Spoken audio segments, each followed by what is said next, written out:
Halo semua, Assalamualaikum warahmatullahi wabarakatuh. Dan selamat pagi semuanya. Pada pembelajaran jarak jauh sejarah Indonesia hari ini, kita akan membahas mengenai perkembangan ekonomi masa demokrasi terpimpin. Sejak diberlakukannya kembali Undang-Undang Dasar 1945, dimulailah pelaksanaan ekonomi terpimpin sebagai awal berlakunya Herodering Economy, di mana alat-alat produksi dan distribusi yang vital harus dimiliki dan dikuasai oleh negara atau minimal di bawah pengawasan negara. Kondisi ekonomi dan keuangan yang ditinggalkan dari masa demokrasi liberal berusaha diperbaiki oleh Presiden Soekarno. Beberapa langkah yang dilakukannya antara lain membentuk Dewan Perancangan Nasional atau Depernas dan melakukan sanering mata uang kertas yang nilai nominalnya Rp500 dan Rp1.000. Masing-masing nilainya diturunkan menjadi 10% saja. Depernas disusun di bawah Kabinet Karya pada tanggal 15 Agustus 1959 yang dipimpin oleh Muhammad Yamin dan beranggotakan 80 orang. Tugas dewan ini menyusun overall planning, yaitu meliputi bidang ekonomi, kultural, dan mental. Depernas pada tahun 1963 diganti dengan Badan Perancangan Nasional atau Bappenas yang dipimpin langsung oleh Presiden Soekarno sendiri. Tugas dari Bappenas ialah menyusun rancangan pembangunan jangka panjang dan jangka pendek baik nasional maupun daerah, mengawasi laporan pelaksanaan pembangunan, dan menyiapkan dan menilai mandaritas untuk MPRS. Peraturan pemerintah pengganti Undang-Undang Nomor 2 Tahun 1959 yang berlaku tanggal 25 Agustus 1959 pukul 6 pagi, yaitu bertujuan mengurangi banyaknya uang yang beredar untuk kepentingan perbaikan keuangan dan perekonomian negara.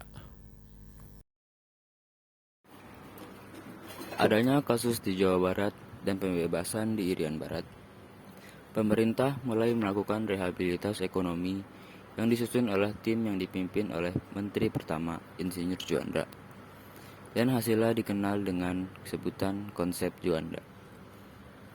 Konsep ini mendapat kritikan yang tajam dari PKI karena dianggap bekerja sama dengan negara revisionis, yaitu Amerika Serikat dan Yugoslavia. Lalu pemerintah membentuk Panitia 13 yang anggotanya bukan hanya para ahli di bidang ekonomi, tetapi juga melibatkan para pimpinan partai politik, anggota musyawarah pembantu pimpinan revolusi atau MPPR, pimpinan DPR, DPA, dan menghasilkan konsep yang disebut dengan Deklarasi Ekonomi atau DEKON. Konsep DEKON ini terdiri dari beberapa tahap, yaitu tahapan pertama, harus menciptakan suasana ekonomi yang bersifat nasional demokratis yang bersih dari sisa-sisa imperialisme dan kolonialisme. Lalu tahapan kedua yaitu tahap ekonomi sosialisme.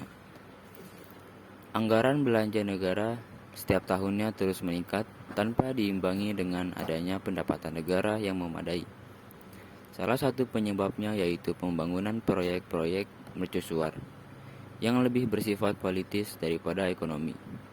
Pembangunan Monumen Nasional atau Monas, Pertokoan Sarinah, dan Kompleks Olahraga Senayan yang dipersiapkan untuk Asian Games 4 dan Games of the New Emerging Force atau GANEVO. Mendapatkan devisa kredit atau kredit impor jangka panjang yang harus dibayar kembali setelah 1 tahun atau 2 tahun. Pungutan terhadap perusahaan atau perseorangan yang memperoleh fasilitas kredit antara Rp250 juta sampai Rp1 miliar. Walaupun cadangan devisa menipis, Presiden Soekarno tetap pada pendiriannya untuk menghimpun dana revolusi yang digunakan untuk membiayai proyek-proyek yang bersifat prestise politik atau mercusuar dengan mengorbankan ekonomi dalam negeri. Dampaknya bahkan sampai kenaikan barang yang mencapai 200-300% pada tahun 1965. sehingga pemerintah mengganti pecahan mata uang Rp1.000 uang lama dengan Rp1 uang baru. Dan tindakan ini diikuti dengan naiknya harga bahan bakar yang mengakibatkan reaksi penolakan masyarakat. Dan hal ini pula yang menyebabkan terjadinya aksi Tri Tuntutan Rakyat atau Tritura. Sekian presentasi dari kelompok kami, kurang lebihnya mohon maaf. Wassalamualaikum warahmatullahi wabarakatuh.